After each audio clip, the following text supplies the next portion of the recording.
नमस्कार साथियों, एक बार फिर से मैं आपके सामने उपस्थित हुआ हूँ। चलिए रिक्शे का जो सेकंड पार्ट उसे शुरू करते हैं। हमने इससे पहले एंथ्रीडियम के बारे में पढ़ लिया था। अब हमारा अगला पॉइंट है आर्किगोनियम। इसका भी निर्माण जो एंथ्रीडियम है उसके ही जैसे एंथ्रीडियल आर्किगोनियल चैम्बर के अंदर होता है। एंथ्रीडियम का जो फॉर्मेशन है वो आर्किगोनियल चैम्बर के अंदर होता है और इसके भी कुल 3 चरण होते हैं। सबसे पहला चरण है डेवलपमेंट ऑफ द आर्किगोनियम, दूसरा है structure of the mature archegonium और थर्ड है फर्टिलाइजेशन। तो सबसे पहले हम स्टार्ट करते हैं डेवलपमेंट आर्किगोनियम। इसमें भी क्या है, इसकी जो चैम्बर है उसके डोर्सल सरफेस की जो सुपरफिशियल सेल है वो एज ए आर्किगोनियल इनिशियल की तरह काम करती है। अब इस आर्किगोनियल इनिशियल सेल्स के अंदर ट्रांसफर डिवीजन यानी कि अनुप्रस्थ विभाजन होता है, जिससे 2 कोशिकाएं बनती हैं। इन 2 कोशिकाओं में ऊपर वाली जो कोशिका होती है उसे आउटर सेल और जो नीचे वाली कोशिका होती है उसे बेसल सेल्स कहते हैं।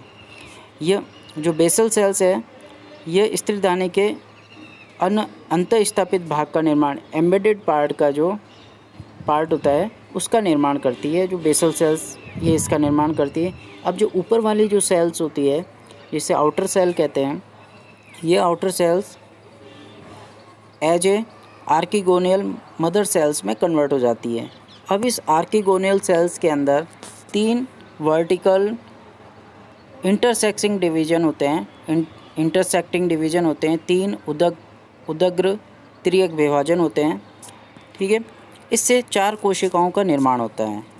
ठीक है, इसमें 4 कोशिकाओं में एक सेल होती है जिसे प्राइमरी एक्सेल सेल कहते हैं। 3 सेल्स होती है जिन्हें प्राइमरी पेरिफेरल सेल्स या सहायक कोशिकाएं कहते हैं। अब सबसे पहले मैं इन पेरिफेरल सेल्स के बारे में का जो फेत क्या होता है, जो इनसे क्या बनता है, इसके बारे में पहले डिस्कस करते हैं। जो परिधीय कोशिकाएं होती हैं, इन परिधीय कोशिकाओं में रेडियल डिवीजन यानी कि अरीय विभाजन होता है और 3 कोशिकाओं से 6 कोशिकाएं बन जाती हैं। इन 6 कोशिकाओं को जैकेट इनिशियल कोशिकाएं कहते हैं। इन जैकेट इनिशियल कोशिकाओं में फिर एक बार अनुप्रस्थ विभाजन होता है जिससे 2 सेट बनते हैं। ठीक है, इन 2 सेट बन जाते हैं। इन सेट में से ऊपर वाला जो सेट होता है वो नेक इनिशियल सेल्स का फॉर्मेशन करता है और जो लोअर सेट होता है वो वेंट्रल इनिशियल की तरह व्यवहार करता है। जो नेक इनिशियल सेल्स 6 से 9 कोशिकाओं का नेक का फॉर्मेशन करता है। 6 से 9 कोशिकाएं मिलकर नेक का फॉर्मेशन करती है। और जो वेंट्रल इनिशियल होता है वो सिंगल लेयर वेंट्रल वॉल, ठीक है, अंडा दीवार का निर्माण करता है। उसके बाद अब हम इसके बारे में बात करते हैं। ये प्राइमरी एक्सेल सेल्स, इसके अंदर एक बार अनुप्रस्थ विभाजन होता है। ठीक है, अनुप्रस्थ विभाजन से 2 कोशिकाएं बनती हैं, प्राइमरी कवर सेल्स और central cells. Primary cover cell के अंदर 2 बार अनुप्रस्थ विभाजन होता है, लेकिन दोनों विभाजन एक दूसरे के समकोण पर होते हैं, जिससे 4 कोशिकाएं बनती हैं और ये चारों कोशिकाएं एक कवर सेल का निर्माण करती हैं। ठीक है, और इधर सेंट्रल सेल्स में एक बार डिवीजन होता है और 2 कोशिकाएं बनती हैं, प्राइमरी नेक कैनाल सेल्स और वेंटर सेल अंडा कोशिका। प्राइमरी नेक कैनाल सेल्स डिवाइड होकर नेक कैनाल सेल्स का फॉर्मेशन करती हैं। ठीक है, नेक कैनाल सेल्स का फॉर्मेशन कर लेती हैं और इस तरफ वेंटर सेल्स के अंदर डिवीजन होने से 2 कोशिकाएं बनती हैं, अपर सेल्स जो स्मॉल सेल होती है और बेसल सेल जो बड़ी कोशिका होती है, जिसे कहते हैं एग सेल्स। बड़ी कोशिका एग सेल्स कहलाती है और छोटी कोशिका वेंटर सेल कहलाती है, अंडा कोशिका कहलाती है। स्त्रीधानी अब क्या है, आर्किगोनियम के परिवर्धन के साथ ही जो इसकी वॉल होती है, इसके चारों तरफ जो वेजिटेटिव सेल्स होती हैं वो क्या करती हैं, सक्रिय होकर एंथ्रीडियल चैम्बर का फॉर्मेशन कर लेती हैं। अब बात करते हैं इसके structure of the mature archegonium. जो परिपक्व आर्किगोनियम स्त्रीधानी है वो कैसी होती है, ये इसका स्ट्रक्चर है। ये आप इसका स्ट्रक्चर देख सकते हैं। इसका जो स्ट्रक्चर है, एक परिपक्व जो मैच्योर आर्किगोनियम होती है वो फ्लास्क नुमा होती है, ठीक है। इसके आधार पर गोल अंड वेंटर होता है और ऊपर जो सक्रिय स्ट्रक्चर होती है ये इसको कहते हैं अपर नैरो नेक में विभेदित होती है। नेक में 4 कोशिकाएं होती हैं। नेक सेल्स के अंदर नेक पर 4 कवर सेल्स उपस्थित होती हैं, ठीक है। ग्रीवा नाल कोशिकाओं में 4 से 6 नेक कैनाल सेल्स प्रेजेंट होती हैं और वेंटर में 1 वेंटर सेल्स और 1 एग प्रेजेंट होता है, ठीक है। उसके बाद फर्टिलाइजेशन के बारे में बात करते हैं। जैसे कि मैंने आपको पहले बता दिया, तो जो एंथ्रोजॉइड्स होते हैं वो बाईफ्लैजिलेट होते हैं और वो वाटर में तैर रहे होते हैं। जैसे ही फर्टिलाइजेशन के लिए इनको, क्योंकि ये ब्रायोफाइट्स हैं और इनको वाटर की रिक्वायरमेंट होती है। निषेचन के लिए क्या, आर्किगोनियम परिपक्व जो आर्किगोनियम है उसकी नेक कैनाल सेल्स होती हैं वो वाटर को एब्जॉर्ब कर लेती हैं, ठीक है। और नेक कैनाल सेल्स और वेंटर कैनाल सेल्स ये डीजनरेट होकर म्यूकस का फॉर्मेशन कर लेती हैं, श्लेष्मीय पदार्थों का निर्माण कर लेती हैं। ये श्लेष्मीय पदार्थ क्या करते हैं, वाटर को एब्जॉर्ब करते हैं, ठीक है। एनवायरनमेंट से वाटर को एब्जॉर्ब करते हैं और ये वाटर एब्जॉर्ब करने के बाद में इनके अंदर का प्रेशर बढ़ जाता है। दबाव बढ़ने से ऊपर की जो कवर सेल्स होती हैं, जो आवरण कोशिकाएं होती हैं, वो फट जाती हैं, ठीक है। और इनसे जो म्यूकस से कुछ एंथ्रोजॉइड को आकर्षित करने के लिए कुछ केमिकल्स निकलते हैं जिनसे एंथ्रोजॉइड इनकी तरफ अट्रैक्ट होते हैं। इसको कीमोटैक्टिक मोशन बोलते हैं, रसायनुचलन विधि, ठीक है। उसके बाद अब ये एंथ्रोजॉइड्स कवर सेल के थ्रू, नेक के थ्रू एग तक पहुंच जाते हैं और एग के साथ फ्यूज होकर जाइगोट का फॉर्मेशन कर लेते हैं। अब इसके बाद स्पोरोफाइट, अब ये एक द्विगुणित अवस्था होती है। जाइगोट अपने चारों तरफ एक सेलुलोज की वॉल बना लेता है। उस वॉल से वो वॉल उसका प्रोटेक्टिव लेयर होती है और इस जाइगोट ऊ स्पोर में चेंज हो जाता है। ऊ स्पोर स्पोरोफाइटिक कंडीशन की पहली अवस्था होती है, ठीक है। इसके अंदर रेस्टिंग कंडीशन का अभाव होता है, ठीक है। उसके बाद ऊ स्पोर अपना साइज बड़ा करता है, ठीक है। फूड न्यूट्रिशन को इकट्ठा करके अपना साइज बड़ा कर लेता है और वेंटर की जो अंडा की जो संपूर्ण कैविटी होती है उसको कवर कर लेता है और स्पोरोफाइट का फॉर्मेशन करता है। आर्किगोनियम की जो जैकेट सेल भी एक्टिवेट हो जाती हैं, क्योंकि आर्किगोनियम के बाहर जैकेट सेल्स होती हैं, वो एक्टिवेट हो जाती हैं और उनके अंदर एंटीक्लिनन और पेरिक्लिनन यानी कि अपनत और परिणत विभाजन से द्विस्तरीय प्रोटेक्टिव लेयर बन जाती है, जिसे क्लेप्ट्रा कहते हैं। और स्पोरोफाइट से स्पोरोगोनियम का विकास होता है, ठीक है। स्पोरोफाइट से स्पोरोगोनियम का निर्माण 3 अवस्थाओं में होता है। पहली अवस्था development of the sporogonium, structure of the mature sporogonium, और तीसरी है डाइजेशन ऑफ द कैप्सूल। सबसे पहले बात करते हैं डेवलपमेंट ऑफ द स्पोरोगोनियम यानी कि बीजाणुद्भिद का परिवर्तन। अब ऊ स्पोर जो निषिक्तांड है उसके अंदर एक बार अनुप्रस्थ विभाजन होगा, 2 कोशिकाएं बनेगी। ऊपर वाली कोशिका एपीबेसल सेल कहलाती है, नीचे वाली जो कोशिका होती है वो हाइपोबेसल सेल कहलाती है। इन दोनों कोशिकाओं में फिर से सेकेंडरी वेंट्रल डिवीजन होगा, जिससे 4 कोशिकाएं बन जाएगी। 4 कोशिकाओं का चतुष्कांग बन जाएगा। इन कोशिकाओं के अंदर थर्ड डिवीजन होता है, वो भी 90 डिग्री पे। इन विभाजन के ठीक 90 डिग्री पे एक बार और विभाजन होता है, जिससे 8 कोशिकाएं बन जाती हैं। 8 सेल एम्ब्रियो जिसे ऑक्टेंट कहते हैं। इसके अंदर डिवीजन इन ऑल प्लेन्स। अब इसके अंदर इस ऑक्टेंट अष्टांशक के अंदर सभी प्लेन के अंदर विभाजन होता है, जिससे 20 से 40 कोशिकाओं का समूह बन जाता है, गोलाकार जो गोल आकृति का होता है। इस संरचना के अंदर ऊपर की सतह पर परिणत विभाजन होता है, जिससे 2 लेयर बन जाती हैं। अब इसकी 2 लेयर बन जाती हैं, ठीक है। ऊपर वाली लेयर अब जो एपिथेलियल सेल्स बनी हैं वो एपिथेलियल सेल्स और एंडोथीसियम सेल्स का फॉर्मेशन होता है। इन दो लेयर में से जो बाहर वाला जो स्तर है उसके अंदर फिर से एंटीक्लिनल डिवीजन यानी कि अपनत विभाजन होता है और अपनत विभाजन से बंध्य संरक्षी एक स्तरीय जैकेट का निर्माण होता है। आपको पता होगा कि ब्रायोफाइटा का जो बेसिक करैक्टर क्या है, जैकेट सेल्स, जो भी इनके रिप्रोडक्टिव ऑर्गन होते हैं उनके चारों तरफ जैकेट सेल्स का पाया जाना ही ब्रायोफाइटा का अभिलाक्षणिक गुण होता है।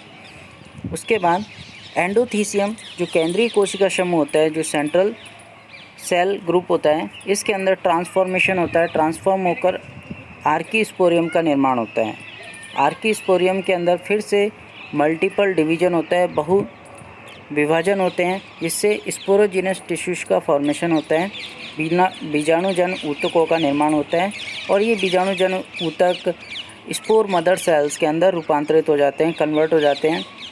ठीक है, इनमें से कुछ spore mother cells convert in the nurse cells. ठीक है, कुछ कोशिकाएं नर्स सेल्स जो पोषण का काम करती हैं उनके अंदर रूपांतरित हो जाती हैं। अब स्पोर मदर सेल्स के अंदर मियोसिस होता है, क्योंकि आपको पता होगा कि स्पोरोफाइट जो बना था, हमारा जो जाइगोट बना था वो डिप्लॉयड था। अब उसके अंदर मियोसिस होता है, रिडक्शन डिवीजन होता है। रिडक्शन डिवीजन से क्या होता है, स्पोर्स का फॉर्मेशन होता है। ठीक है, टेट्रा एक बार में 4 स्पोर्स का फॉर्मेशन होता है। अब जो स्पोर्स होते हैं अब हम स्पोर्स की बात कर रहे हैं। प्रत्येक स्पोर मदर सेल, ठीक है, कोशिका के अंदर बीजाणु चतुष्क स्पोर टेट्राड का फॉर्मेशन होता है। इस टेट्राड के चारों तरफ स्पोर मदर सेल से घिरे रहते हैं। टेट्राड की प्रत्येक कोशिका अपने चारों तरफ कैलोज होमोजीनस कैलोज का सिक्रेशन करती है। ये कैलोज परत क्या होती है, जो न्यूट्रिटिव लेयर होती है, इसके अंदर की ओर भित्तियों का निर्माण हो जाता है। ठीक है, कैलोज और मात्र कोशिका भित्ति, ठीक है, के लुप्त हो जाने पर ये टेट्राड पृथक हो जाते हैं। इनके चारों तरफ जो कैलोज लेयर बनी है और जो स्पोर मदर सेल वॉल बनी है कि जब डिसअपीयर हो जाती है तब टेट्राड के जो चारों स्पोर्स हैं वो एक दूसरे से अलग हो जाते हैं। जैसे ही टेट्राड का फॉर्मेशन होता है, चतुष्क का निर्माण होता है, उसके जैकेट और कैलेप्ट्रा गोपक की भीतरी परत की कोशिकाएं नष्ट हो जाती है, डीजनरेट हो जाती हैं और परिपक्व अवस्था में कैलेप्ट्रा ही शेष रहता है, बाकी सारी स्ट्रक्चर ख़त्म हो जाती है। Structure of the mature sporogonium, जो मैच्योर स्पोरोफाइट है की संरचना के अंदर रिक्शिया का जो मदर स्पोरोफाइट वो अत्यंत सरल संरचना होती है। गोलाकार कैप्सूल स्पोर सैक के अंदर होती है। स्पोरोफाइट के अंदर 2 स्ट्रक्चर होती है, फुट और सीटा एब्सेंट होते हैं, नहीं होते हैं, सॉरी।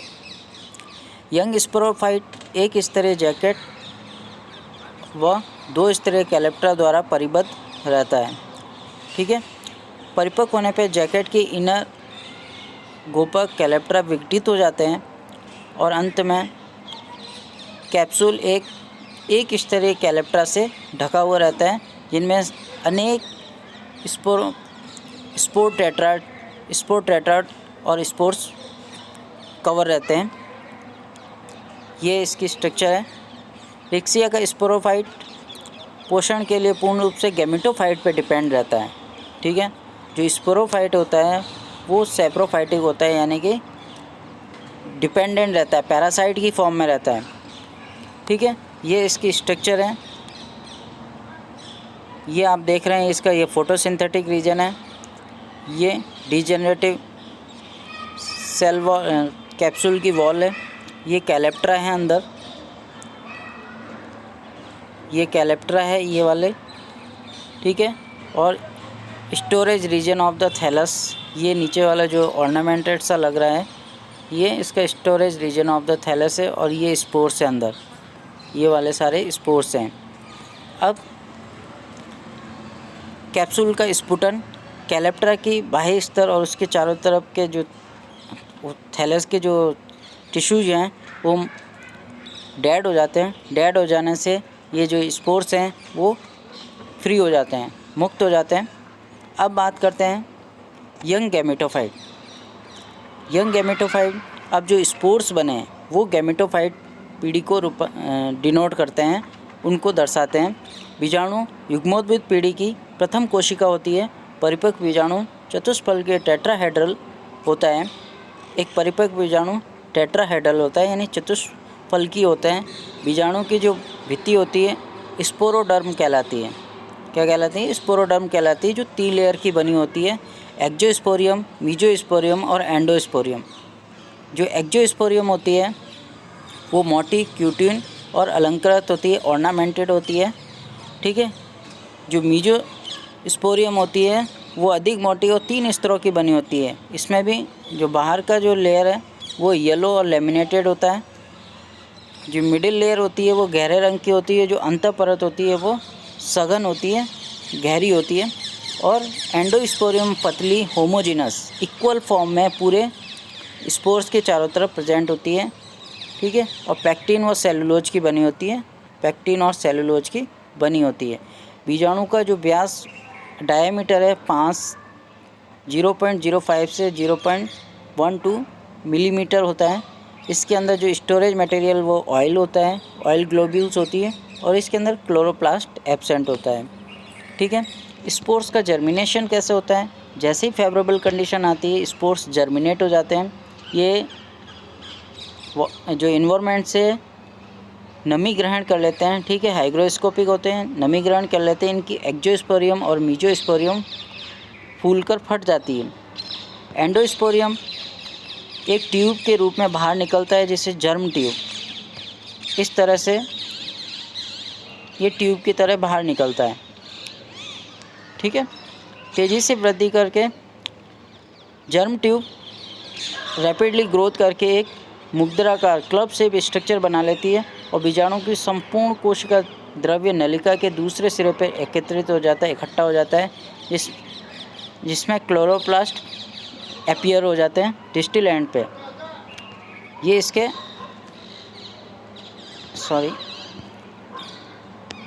ये